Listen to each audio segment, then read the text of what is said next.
নয়। আচ্ছা তুই বল অন্তর, বরপুরের জন্য চিন্তা হয়ে গেছে, তাতে কি হয়েছে? আমাদের তো অর্থ কোনো কম নেই, হ্যাঁ।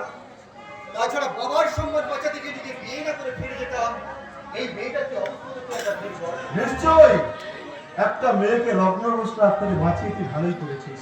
আমরা মানে আমাদের মতো পুরুষের দল যদি বিনা বলে বিয়ে করতে এগিয়ে আসতো, তাহলে হয়তো সেটি সাবিত্রী দেশের বলবে শ্বশুর শাশুড়ি লাঞ্ছনা গঞ্জনা সহ্য করতে না পেরে গাড়ি কেরোসিন ঢেলে পুড়ে মরতে হতো না। মেয়ে বাবাদের চিন্তার মাছ ধরিয়ে হাবুডুবু খেয়ে মরতে হতো না। তুই এত ভাবিস ভাই? থাক ভাই, সেসব কথা থাক। এখন তুই যদি আমাকে একবার অনুমতি দিস, তাহলে বৌদির মুখটা একটু ভালো করে দেখি। আচ্ছা, একটা অনুমতি তোমার কি আছে?